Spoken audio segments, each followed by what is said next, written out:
Stories from the heart, stories honest and true, the one, the only, the human canvas you. Hello and welcome to The Human Canvas, the podcast where we explore our unique lived experiences, exploring the lives of people from all walks, diving into their unique journeys, their challenges, their passions, and the moments that have shaped who they are today. I'm your host, Nicholas Graham Hall, and today I am honored to welcome singer-songwriter Robert Lester Folsom to the podcast. Your Zoom screen, I think, says Sheila, but I don't think your name is Sheila. No, that's my wife's name. Your last name is Folsom. Now, did you always go by your middle name as well, or is that a singer-songwriter addition? Okay. Growing up, my friends and my family call me Lester. Ah, okay. Yeah, that's my middle name. When I started songwriting and stuff, I used the full name. Okay. So so just for everybody that's listening, Robert, you recently performed we're going to talk about your tour, but I think I saw you on your last date in Indianapolis, Indiana at the High Five. And I think I'm not on the socials that much, but I do like to, I'm just in Bloomington, Indiana. So just a great little college town just south of Indianapolis. And, I just, every once in a while, somehow something like catches my attention. And frankly, part of it was the fact that I could tell you didn't just fall off a turnip truck yesterday. So I was like, yeah, but I've never heard of this. I've never heard of this musician before. And so I just love discovering, a musician that I've never, and you know what, sometimes it's like, you love it. Sometimes it's not for you, but that's okay. And I gave it a quick listen, and right away, that first album, I was like, oh, it's like you recorded it in the 70s. And yeah, it was it had that instantly, it had this like singer-songwriter, kind of a little bit of the yacht rock kind of keyboard, yeah. it had that kind of groove to it, but it just really, it grabbed me. And I was like, what is this guy's story? And then one of the nice things about with music being online is that I was able to, see your catalog, and obviously there's a fair bit of distance between your first album and then more recording. So I was like, this is a cool story. Now I didn't go any deeper. I was just like, I'm going to go and listen. So Robert, maybe if you could, for the listeners, because this is about your lived experience, and obviously I'm reflecting on some of my initial impressions. So share with us, you grew up in Georgia, correct? Yes. I grew up in South Georgia, Adel, Georgia. It's near Valdosta, which is on Interstate 75, about 40 miles north of the Florida line. Okay. And it's kind of right in the center at the bottom. And as you and I were talking, having grown up in the Midwest, my family and I went on plenty of vacations down in Florida, and we would get down to about your spot, and we would think we were almost there, but we still had the rest of Florida to go. So we were really about halfway there. But a lot of pine trees, right? And beautiful cornfields. Yeah, just absolutely beautiful. So I know from when I saw you perform live, you shared a lot about, you shared some about your story there. And then I think I heard another, read a little bit about, you as well. I mean, you grew up playing music, yeah? I mean, Yes. music Yeah. was and was My did you my family was very musical, and the church they grew up in, everyone there could sing perfectly. They knew all the harmonies, and I just love. I wouldn't even sing in church; it was so good. I would just listen. But then, of course, I came across the Beatles, and I was kind of ready to get out of church then.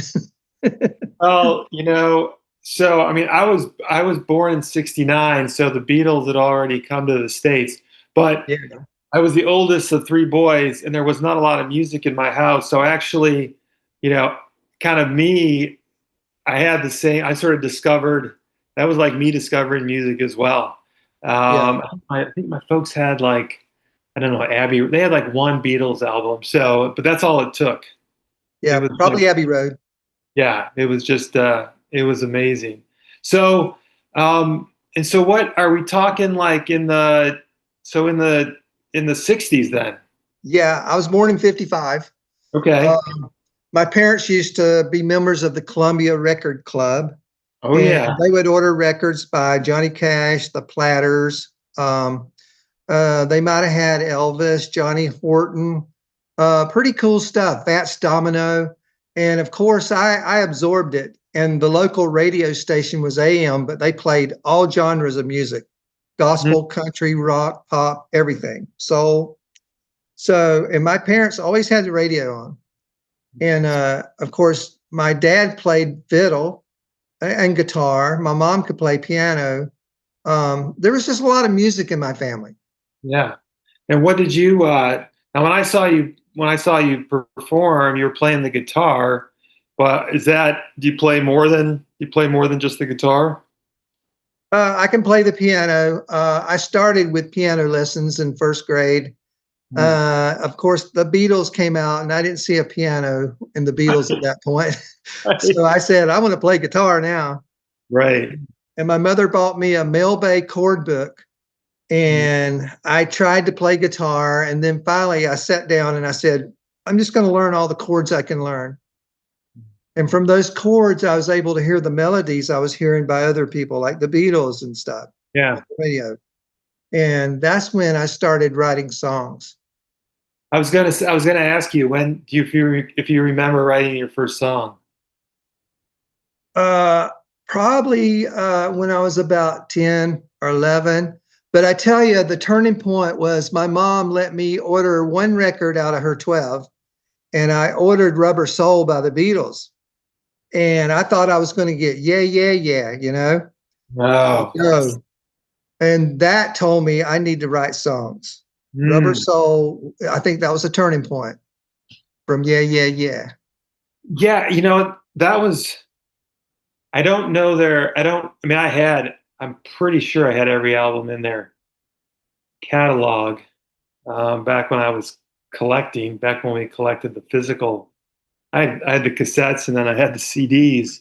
But I Uh, mean, Rubber Soul was that really, I mean, they were sort of, like you said, transitioning from I Want to Hold Your Hand mhm. and covering like the blues and to really writing their own. I mean, they were, yeah, that was, writing their own songs and they were starting to, they were starting to say something. I felt like Yes. I can't remember. I'd have to, pull it up to remember all the songs specifically that are on Rubber Soul. But yeah, they were starting to really, kind I of had come. the US version of it on Capitol, and it started with I've Just Seen a Face, which was almost bluegrass, and Norwegian Wood, Right. and You Won't See Me, and I'm Looking Through You, acoustic guitars, and some electric, but not like Yeah. earlier, just twangy electric guitars. And that just turned my head a different direction. I went, wait a minute, I can sit down and maybe do some of that. I'll try. And then I started listening to Bob Dylan, Hmm. and because I heard they were listening to Bob Dylan. Right. You know, Now, what was it? What was your initial reaction to?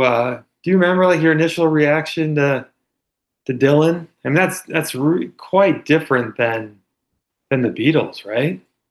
Well, I skipped the early 60s part and went straight to Blonde on Blonde. Okay. I had heard, of course, like a Rolling Stone on the radio, and I loved it.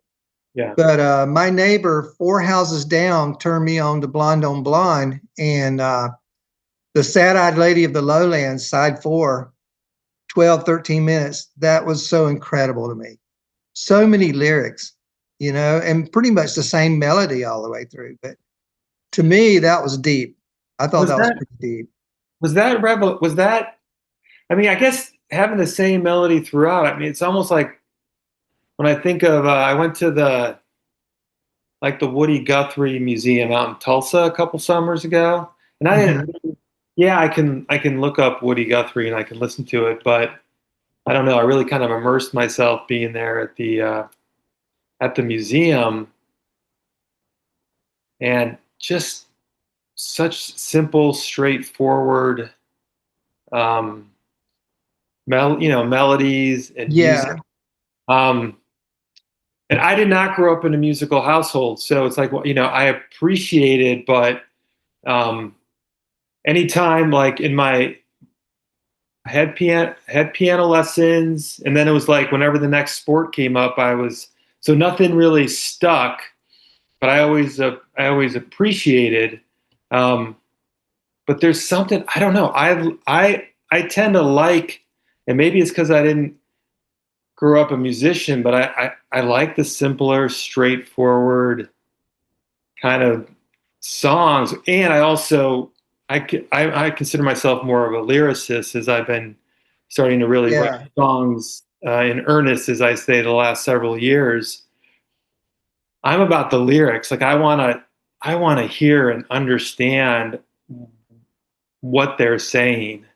Um, yeah. Then you would like Dylan, and like yeah, today we have Jeff Tweedy, yeah, people like that their lyrics are pretty amazing and kind of confusing, yes, but yet very interesting.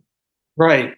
And I'm finding, I saw, I saw a musician play, at the Hi-Fi a couple weeks ago. It's just there's so many, he's been on the road, he's been touring, never heard of him, and then bam, just like wow. Now, so your first album, I guess that I think this is I'd love to hear the story about how it was kind of rediscovered. Um, but the first album that you recorded was in Music and Dreams. yeah, and that was 78, 76. 76. Yeah. So, and when were you in your first band? Probably in high school. In the early 70s, late 60s. We had bands in high school. We'd jam in the garage, and we'd get a gig every now and then, a prom or a dance or something. But not a whole lot of playing. Yeah. I mean, I thought your album was I think it's a great album. Like I said, it grabbed me right from the Yeah. start. What was the like kind of the journey from, okay, my first band's in high school, to actually, having enough together, so to speak, to actually record an album? Was it with a record label down near where you are? I'm kind of curious about that experience. Okay, here's what's happening. I have a few friends in high school, and we would especially get together in the summer because a couple of guys were in college, and they would come home our winter break, and we would record on my reel to reel. Then I went to college at South Georgia College, part of the university system, and I met some other guys there. And I was majoring in music, so I had access to the music suite.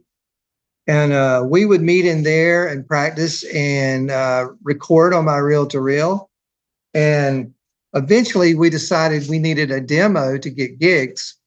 So my bass player's mother put up the money for us to do a demo, and we went to Atlanta to the Lefevre studio, which was one of the nicer studios. It was similar to Abbey Road. Yeah. And we made the demo, and the engineer there really liked my songs.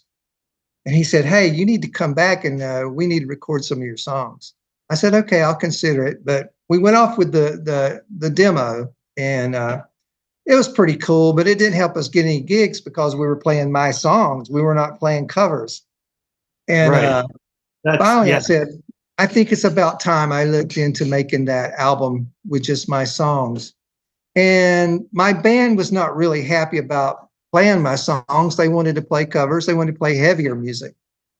But I made a deal with Lefebvre Studio. The engineer there, Stan Dacus, said he could give me like 8 hours of studio time for the cost of 3 or 4 because he had an interest in it. So I told my band, well, I'm going to start recording in Atlanta. And can we play? Can we play? Everybody wanted to play, even though they didn't want to play live my music. And so we recorded Music and Dreams, and it turned out really nice, really, especially for that time period. And while it really fit into that time period, it's people like it today, I believe. I think younger kids. Yeah, it just had it's just got a yeah, it's got a really groovy sound.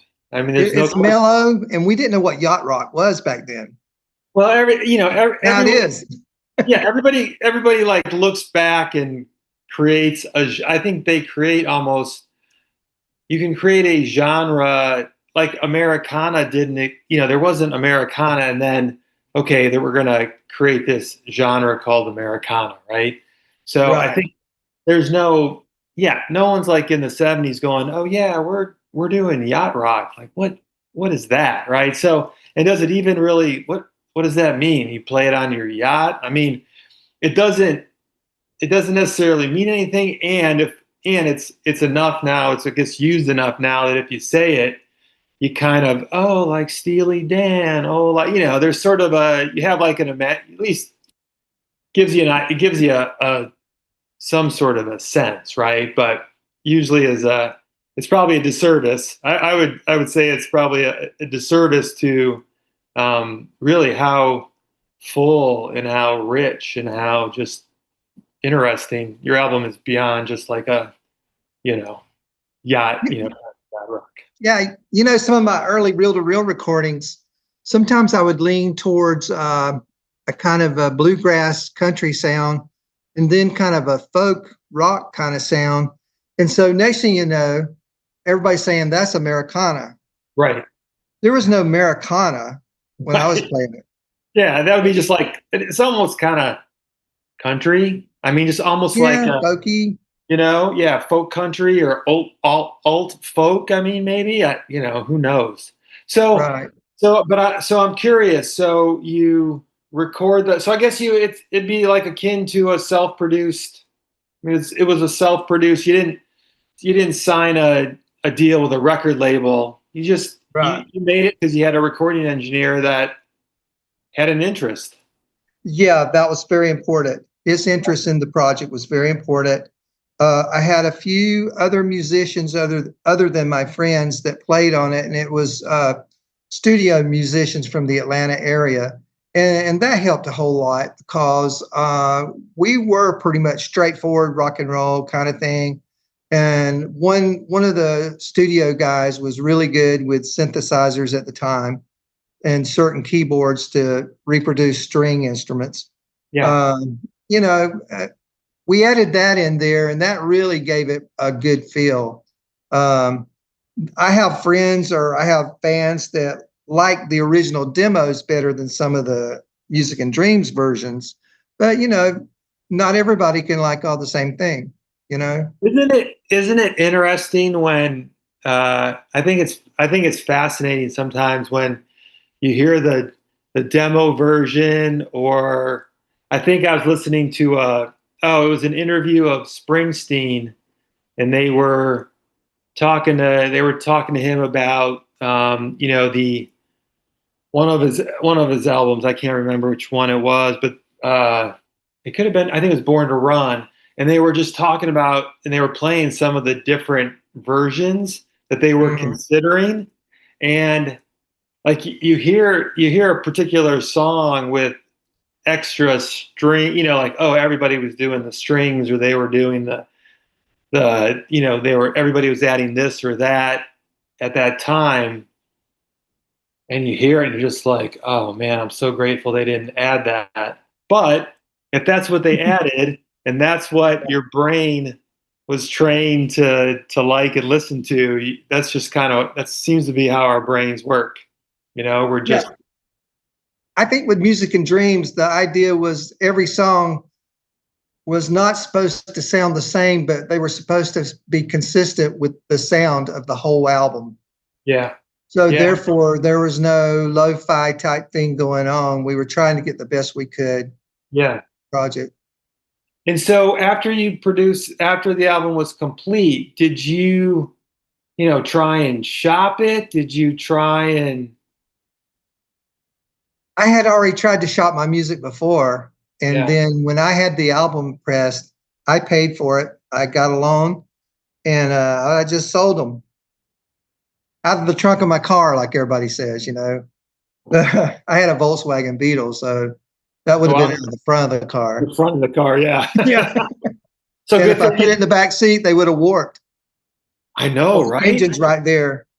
I know. I think about that when I see artists like even today traveling with all the heavy, with all that stuff. I'm like, oh man, it's something to lug all that around. And so, did you continue to?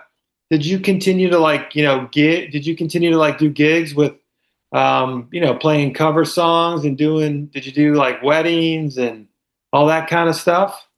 Very seldom, and then my band members got fed up with me, and I got fed up with them, and I met someone, and that was pretty much the end of it. And when you say you met someone, it wasn't like Paul meeting John. It was Paul Robert. meeting Linda, Yeah, John meeting Yoko. right. That broke up the band, the final nail in the coffin, so to speak. Yeah, there were probably a few things I didn't understand about the band members. They were great guys, and we're friends to this day. The ones Yeah, that are still alive, thank God. But yeah, and I think now they have a little bit of they regret that they didn't say, "Look, Lester, we can do this. mm, We're all in." That's something I have with my band today. They're all in, and they're all younger than me, but they are 100% into what I'm doing, and I that's so appreciated. You would not imagine how good that is to have a group of kids that wants to play your music. yeah.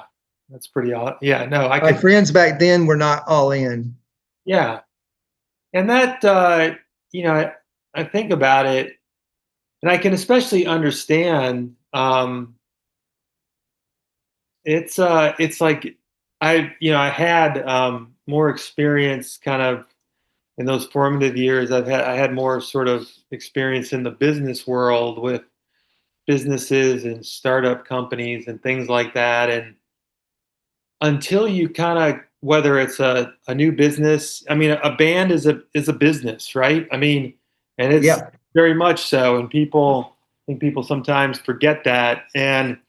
Um, and that you need to hit like some sort of criticality of revenue coming in to be able to support the business in order to hold the people together, like because everybody's got to figure out their life and how to feed themselves and how to take care of either themselves. Over time it can be, for many people it can become their family. And yeah, it all looks glamorous, so to speak. And I'm like, yeah, but I also know it's not free getting from point A to point B, and that's all. Like that's whether an artist in any way, shape, or form. The model called capitalism is not well suited um, to the artist. It's not a. And so I know you. I think I read somewhere that you had the very practical vocation of painting houses. yep. 40 Right. years. How many? 40. Yeah. I paid for all of my pizzas and beer tab and extracurriculars throughout college with my painting business. Okay, there you go. Yeah, so it's very satisfying. It is. Customer, to start with a place that needs some TLC and looks a little shabby, or maybe they want to transform the color, and by the time you leave it, it looks it was a very satisfying experience. It's something that's kind of in the world of capitalism. It's very Mhm. practical. People, there's just certain needs that people have day in and day out. You may win the job or you may not, but you know AI is not is not going to They're not put going to paint your house. not is not is the robot someday might be able to do it, but Yeah. I think that's a low priority.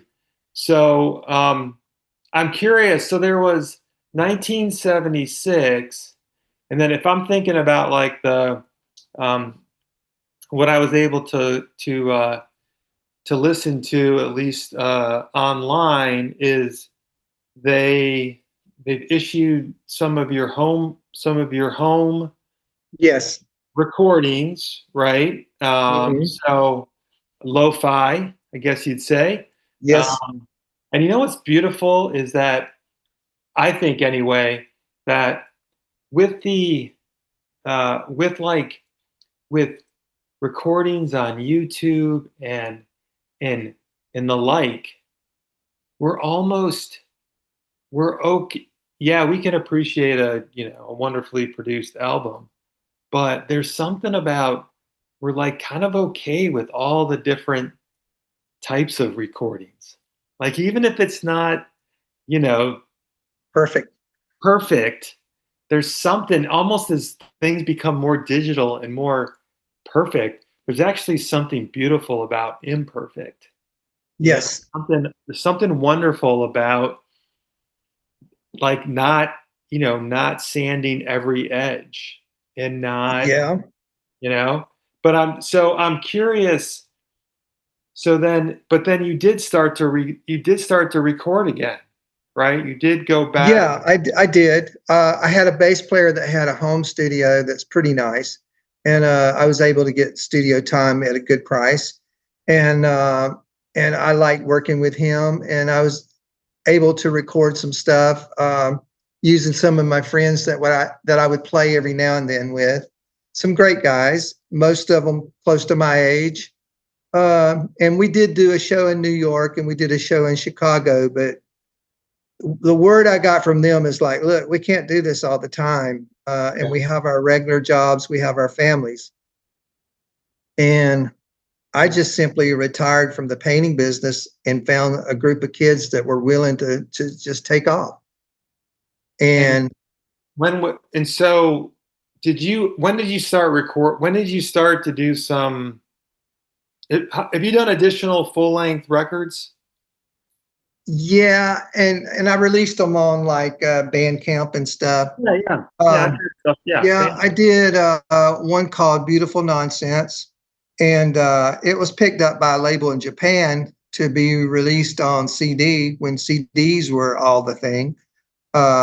And then, of course, a lot of the stuff started ending up on Spotify and stuff, and all the different, you know, the computer stuff, And the what? social media and stuff. Yeah, yeah. What year are we talking? Just to help. I'm just trying to. Beautiful Nonsense was like 2016. Okay. So Yeah, you had a 30 year, a 30 year, 35 probably. yeah, 30 years. So 76 to 16, right? Yeah, let me get that math right. That's almost 40, isn't it? That's a long time. Oh, you're right. Wow. Yeah. In fact, I think what I'm trying to say is when I say 35, it was after like 35 years that Music and Dreams was reissued by the label in New York. Yeah. So tell me about that. That's really that's fascinating. Like, how did that happen? I'm like, my guess is that somebody somewhere found your album in a store or in a garage sale or something like that. Yes, a group in Japan bootlegged it onto CD. And a fellow in California, he said he saw this blue image, which was Music and Dreams, and it got his attention. He looked into it and he found out about it being bootlegged. So he contacted me about Hey, releasing Robert, it. one second. I just got to grab something. I'm going to be right back. Okay, go ahead. Right. 1 second. Sorry.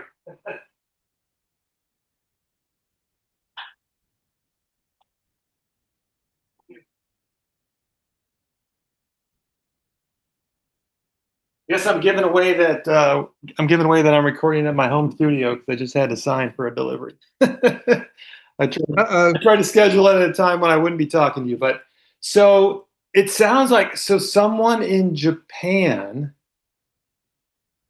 bootlegged your album on. Now, was it were they able? Was it like sort of? Because I don't. Was it like had it been long enough in terms of duration that they were able to do that legally, or? I would say it was illegal. Yeah. They got it. They got it from a vinyl pressing. They did not get it from analog tapes or anything. Right. And they did a good job of it. And this fella in California that discovered it, I think they realized we were on to them. And anyway, his label was called Yoga Records, and they just did things on the internet.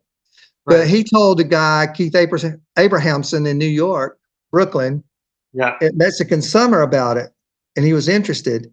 And next thing you know, I'm getting a call from Keith at Mexican Summer saying he wants to make vinyl copies of the album.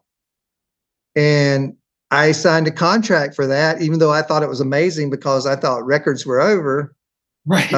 This was in 2010. Okay. The Music and Dreams. And I said, sure, I'll do that. And my payment was like 1 million copies of the album. They kept showing up at my door, not 1 million, but a lot. Yeah. And I thought, well, that's pretty cool. And I gave them away to my friends, you know, and, right. And next thing you know, my friend that I grew up with, Don Fleming, somehow ran into Keith and said, you know, Lester's got a bunch of reel-to-reel recordings at home. And Keith says, what are you talking about? And Don said, yeah, he's going to send them up to me next time he comes up, and I'm going to put them on digital, you know, on disc. Oh, yeah. And next thing you know, they're having a meeting. And this was like 2014, I believe. And next thing you know, they're putting together Ode to a Rainy Day, the album with the analog recordings. And the contract on that deal was much better because there were some dollars, you know? Yeah. And I thought, well, this is pretty good because I still don't need a bunch of records, but the money sounds fine. Right. And we also renegotiated the Music and Dreams contract where that I could actually get financing from that. Yeah. Or money. Yeah. And it was re-released at that same time. And both did very well. And pretty soon the Spotify thing was happening, Pandora and all these things. Right. And Keith says, we need to do a volume 2. And that's when Sunshine Only Sometime came along. That was, I believe that was 2022. And that was very nice, the contract. And now we have volume 3 coming out next year. Right on. Because, and here's the thing though, my audience average age is probably 24, 26. And they're eating this stuff up, and I'm loving it because when Keith said he was going to release it, I thought, you can't release that stuff. But you know, they can master it where it sounds a little bit better than your reel-to-reel. But it is pretty authentic. It's the thing. This song doesn't even sound like it was recorded the same place as the next one, and blah, blah, blah. And there is an audience for it.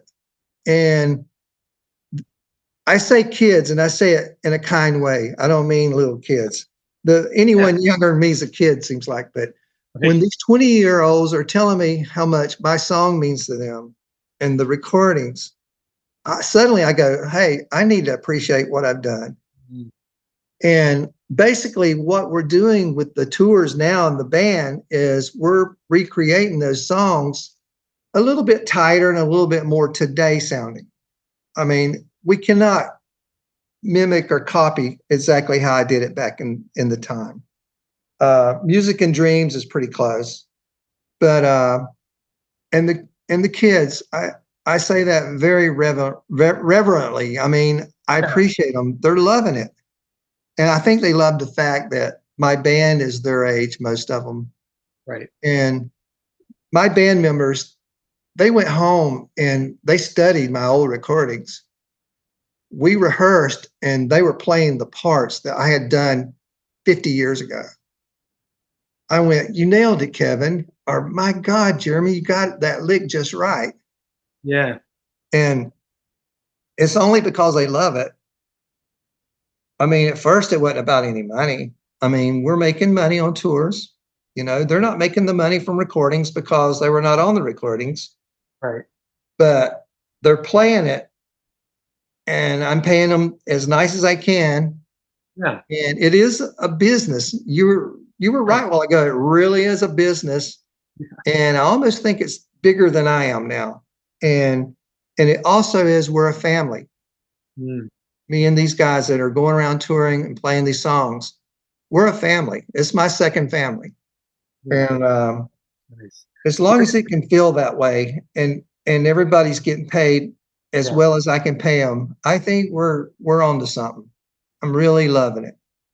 Well, I could really feel the, the authenticity. I could feel the genuine, uh, just the genuine delight that you and the band were feeling. I mean, I think there's, most, your contemporaries, if they had been touring their entire life, they would have been, at this point, they would have been playing, whatever your hit, whatever you consider your hits.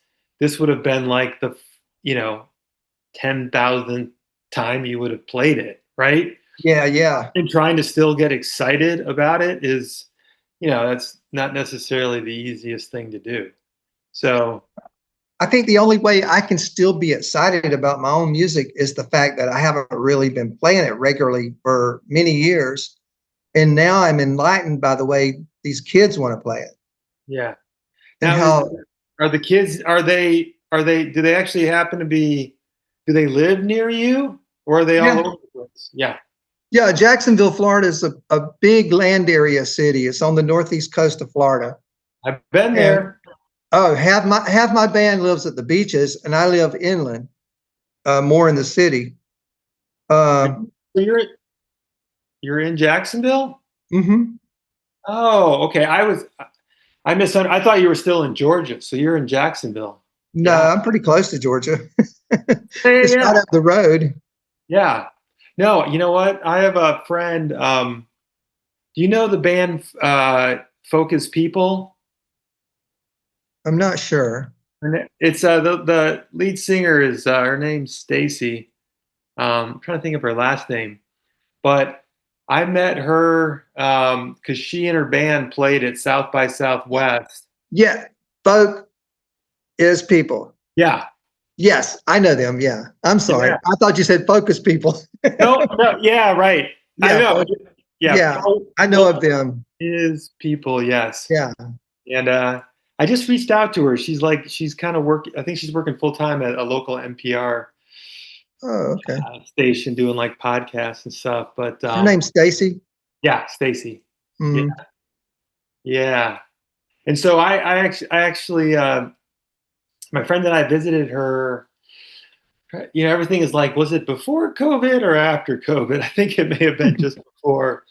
But yeah, there's a nice, Jacksonville is one of those places that you don't think of in Florida because of where it's located, and because everybody's going further south typically for Yeah. their Florida location. But there's some like what is it, 5 points? But there's some There's some neat architecture Yeah, there. 5 Points, San I- Marco, Avondale. yeah, Yeah, there's some good areas and the beaches. yeah. There's some really cool. There's some cool areas and a good like. I felt like there was a pretty good music scene there. Yeah, yeah, it's fairly good. There's still not quite the venues that we would like to have, but there are a lot of good musicians here. Yeah. Lots. Now Sometimes was they this go up to summer? Nashville for a while, then they come back. Yeah. Was this summer? Was this your first tour? This spring, yeah. Yeah. And did I see you play at the Newport Folk Festival? Yes, I did. Something I would Oh, have never dreamed at all. right. I think I may have seen a picture like I think there were more than a handful of people in the audience. Oh yeah, and it grew. It kept growing.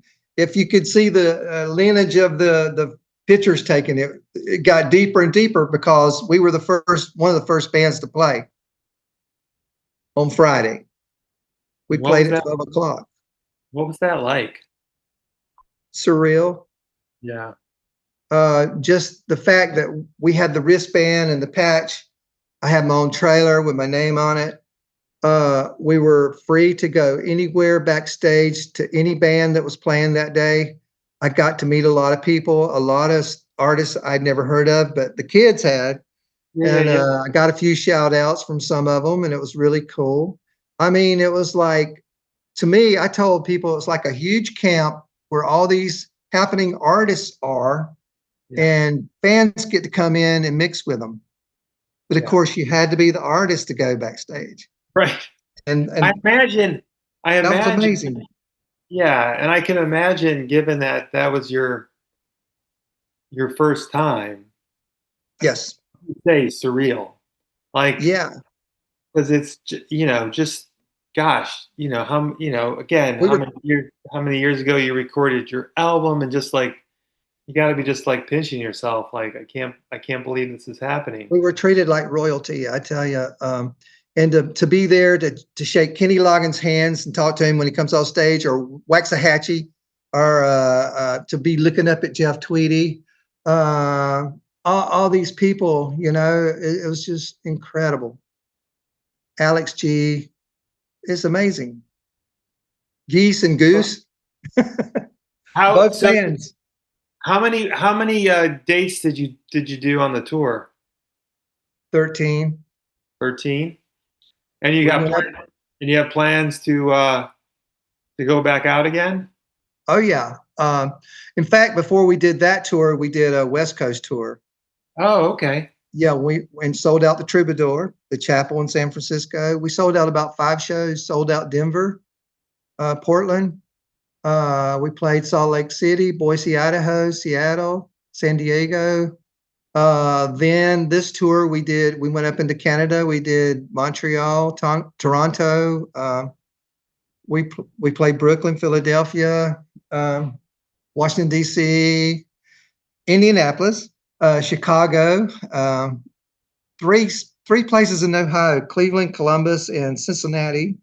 Yep. Buffalo.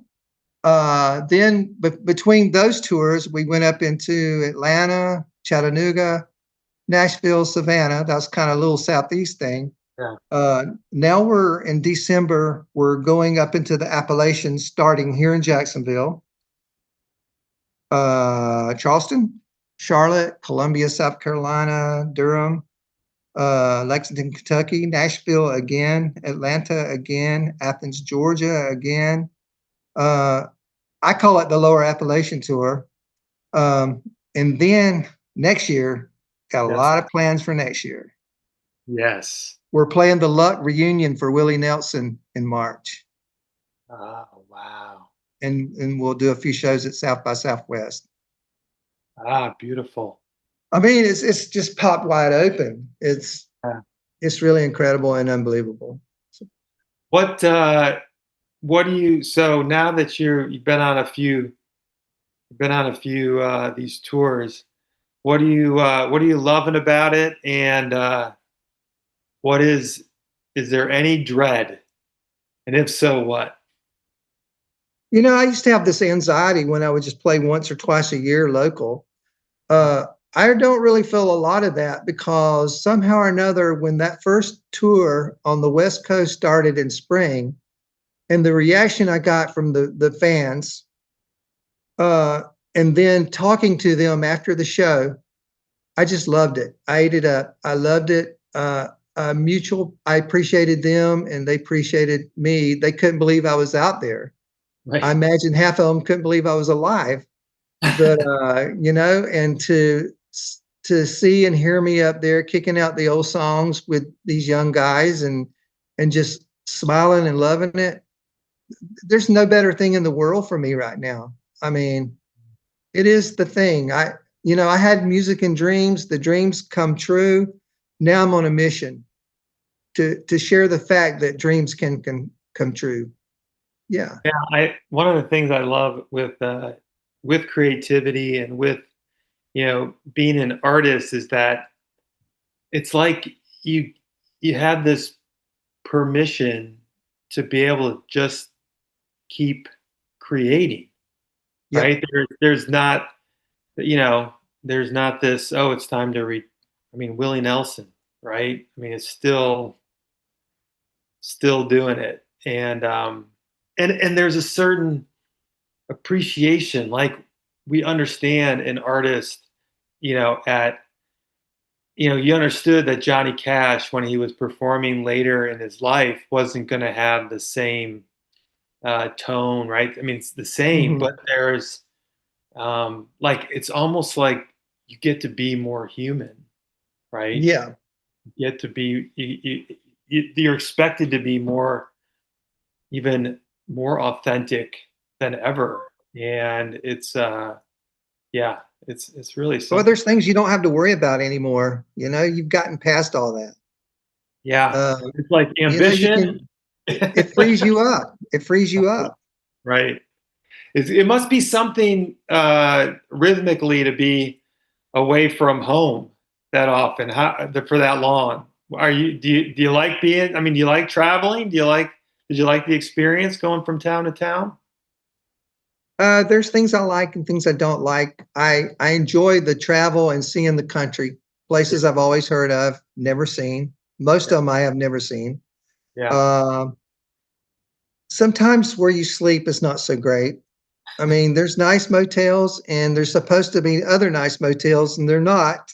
Some of the Airbnbs are kind of cool. If we have like a day between shows or something, we'll try to get an Airbnb where we can just hang. Yeah, But that can be a pain. The places you have to stay and the food. There's no. It's not 3 or 4 square meals a day. It's you eat when you can.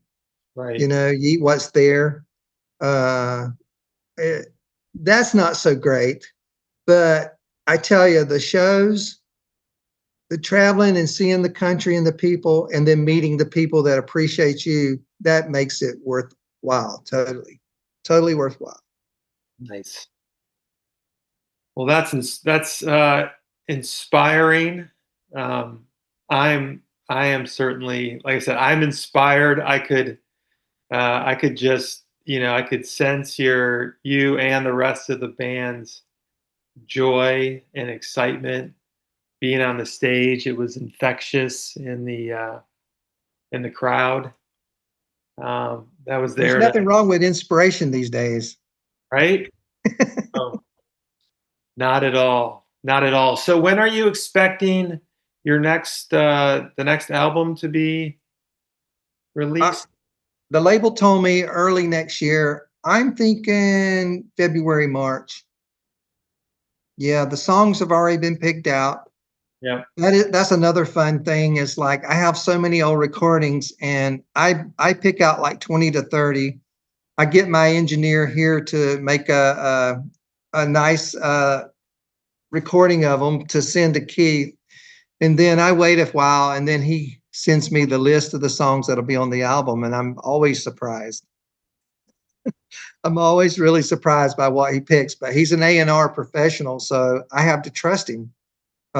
He got it right for "Oh to Rainy Day" and "Sunshine Only Sometimes," so I can only believe that he's doing the right thing.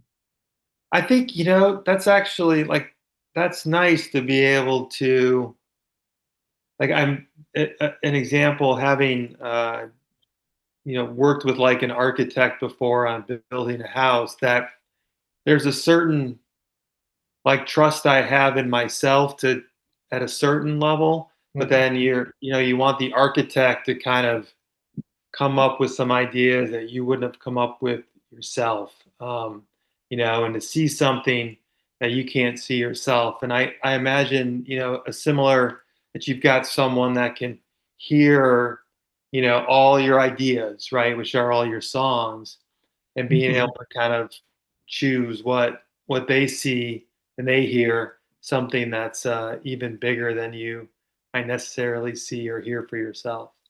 It's nice to have Yeah. that. Nice to have that relationship and have that trust in another person.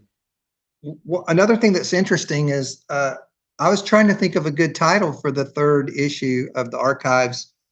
It was my idea to suggest "Ode to a Rainy Day" because of the little instrumental, and he liked that idea. And then for the next one, it was "Sunshine Only Sometimes," another weather type thing. And of course, there's a song on there, "Sunshine Only." So he thought that was cool. This one, I thought it should be called "Real to Real," like REEL to REAL. And he said, yeah, I'll think about it. Next thing I know, he's like, That's a I got no. a title. That's a no. Yeah. He's like, I got a title for your next album. It's called there's a lyric in one of your songs that I picked and I love it. It's called "If You Want to Laugh, You Gotta Cry Sometime." So as far as I know, that's what it's going to be called. It could change. Right. But it's from a song called "Atlanta La La," and it was about an experience I had going to the studio when I was in Atlanta. Well, I like the title. If it maybe it'll stick, maybe it won't. But I give it a vote. I think it sounds. It's not weather related though. I Yeah, Neither is "Real to Real" though. I know you're the one that's you're thinking the weather related. Uh, he's thinking of something else. But yeah, I get it. There is a song on it called "It's Raining Now Outside." I thought maybe that could work. But you know what? I like to have some control here and there, but on that, and when they're doing it and I don't have to pay for it and I Right. will eventually reap from it, I'm okay. Right on. Uh, there are some things that I don't like when I'm doing newer recordings that Yeah. I do now. Uh, People say, "Who do you get to mix your recordings?" I say, "I mix the recordings with the engineer." I'm there. I don't understand. I mean, even the Beatles would let people mix their stuff, but I like to be on site there, hearing everything and putting in a little 2 cents worth because I know how I want it to sound. Yeah. And but I do listen to others Yep. and consider it. And it's like he said, "Yeah, I don't think that'll work." But I like controlling the mixing of recordings. I like to Well, produce recordings. Robert Lester Folsom, I appreciate you taking the time to talk to me, and you're a real, it truly was an inspiration Good. to see you up there on stage, and your excitement, your delight, and I'm looking forward. Anytime you're coming through the Midwest again, for sure, I'll be there and get as many as my friends to be able to come along as well. So Seem like we have to go through Indianapolis a lot, and Louisville actually. But I think I remember you. You were in the center, in the near the back. yeah, yep. I was Hmm. kind of going back and forth. That was you. Sometimes I needed it. Sometimes I needed a little to take a little seat, for a few minutes. So, but yeah, Yeah, I was going back and forth, and I really enjoyed it. I think Louisville would be a really yeah. I would like to play there. I know we're playing in Lexington, but Louisville's right over. But that's a little out of my control. I can only yeah. suggest it. No, I understand, but that would be. I think they would. I think they would really dig what you're up to. So, well, again, thank you for the time, and I look forward to your next release and seeing you live again up on the stage. Okay, thanks, Nicholas. I appreciate it. You bet. Stories from the heart, stories honest and true, the one